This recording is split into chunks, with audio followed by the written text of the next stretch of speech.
ওদালগুৰি সংকুলৰ আচাৰ্য সন্মিলন সম্পন্ন।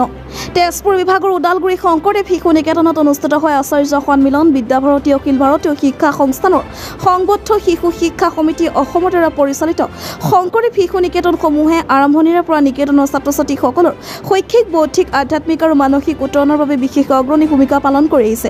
অসমৰ শিশু শিক্ষা সমিতিৰ অন্তৰ্গত শংকৰদেৱ শিশু নিকেতনসমূহত কৰ্মৰত আচাৰ্যসকলে অতি কম মাননীৰে শিক্ষাৰ ক্ষেত্ৰত বিশেষ অৰিহণা যোগাবলৈ সক্ষম হৈছে, যাৰ বাবে প্ৰতি বছৰে অসমীয়া মাধ্যমৰ শিক্ষা অনুষ্ঠান শংকৰদেৱ শিশু নিকেতনসমূহে হাইস্কুল শিক্ষান্ত পৰীক্ষা ধাৰাবাহিকভাৱে ফলাফল অক্ষুণ্ণ ৰাখিবলৈ সক্ষম হৈ পৰিছে। শিশু শিক্ষা সমিতিৰ অধীনত সমগ্ৰ ৰাজ্যতে 543খন বিদ্যালয়সমূহৰ মুঠ 53টা সংকুলৰ প্ৰতি বছৰে প্ৰতিটো সংকুলতে নিকেতনত কৰ্মৰত আচাৰ্যসকলৰ ব্যক্তিত্ব বিকাশৰ বাবে আচাৰ্য সন্মিলন অনুষ্ঠিত কৰি আহিছে। 2024 বৰ্ষৰ তেজপুৰ বিভাগৰ ওদালগুৰি সংকুলৰ আচাৰ্য সন্মিলনখন এদিনীয়া বৰ্ণাঢ্য কাৰ্যসূচীৰে ওদালগুৰি শংকৰদেৱ শিশু নিকেতনত অনুষ্ঠিত কৰে। ওদালগুৰি শংকৰদেৱ শিশু নিকেতনৰ প্ৰধান আচাৰ্য কনক দাসে আধৰা আচাৰ্য সন্মিলনত শিশু শিক্ষা সমিতিৰ নিয়োজিত তেজপুৰ বিভাগৰ বিভাগ নিৰীক্ষক ধীৰেন শৰ্মা, বিশিষ্ট শিক্ষাবিদ দেৱব্ৰত সাপকোটা, ওদালগুৰি নিকেতনৰ পৰিচালনা সমিতিৰ সভাপতি নৃপেন্দ্ৰ শৰ্মাকে ধৰি বহুকেইগৰাকী বিশিষ্ট শিক্ষক উপস্থিত থাকে। অন্তৰ্ভুক্ত শিশু শিক্ষা সমিতি অসমৰ দ্বাৰা পৰিচালিত অসমৰ 546খন বিদ্যালয়ৰ আমাৰ 53টা সংকুল আছে। এই সংকুলকেইটাৰ প্ৰত্যেকটো সংকুলৰে প্ৰতি বছৰে এখন আচাৰ্য সন্মিলন হয়।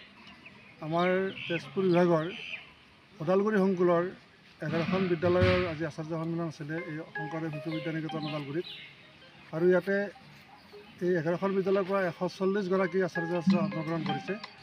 আৰু প্ৰতি বছৰে আচাৰ্যসকলৰ নিজৰ যি প্ৰতিভা আছে সেই প্ৰতিভা বিকাশ কৰা, আনহাতে আমাৰ বিদ্যালয়ৰ যিবিলাক কাৰ্যসূচী থাকে সেই কাৰ্যসূচীবিলাক সামগ্ৰিকভাৱে ইয়াতে প্ৰতিযোগিতামূলক এটা কম্পিটিশ্যন ৰখা হয়, ব্যৱস্থা ৰখা হয়।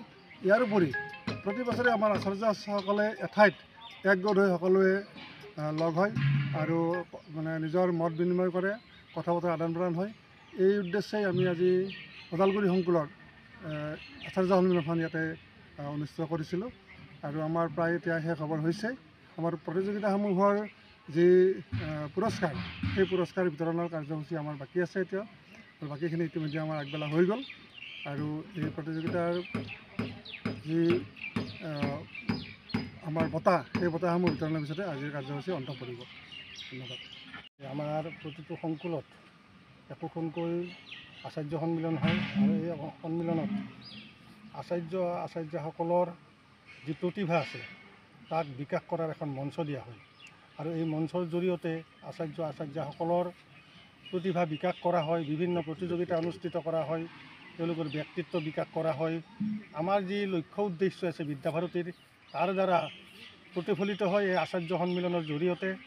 আজি আমাৰ নিকেতনত ওদালগুৰি নিকেতনত ওদালগুৰি সংকুলৰ আচাৰ্য সন্মিলনখন অনুষ্ঠিত হৈছে, আৰু এই সন্মিলনত আমাৰ যি বন্দনা আছে, বন্দনা প্ৰতিযোগিতা আৰু দেশপ্ৰেমমূলক গীত প্ৰতিযোগিতা অনুষ্ঠিত হৈছে, আৰু এই প্ৰতিযোগিতাসমূহৰ বঁটা বিতৰণী সভা এতিয়া অনুষ্ঠিত হ'ব। আৰু আমি আচাৰ্যসকলক উৎসাহিত কৰাৰ কাৰণে ভৱিষ্যতে আৰু অংশগ্ৰহণ কৰি তেওঁলোকে যাতে ইয়াত উৎসাহ লাভ কৰে, তাৰ বাবে আমি বঁটা বিতৰণী সভা এতিয়া অনুষ্ঠিত কৰিম। সন্মিলনৰ উদ্দেশ্য এইখিনি।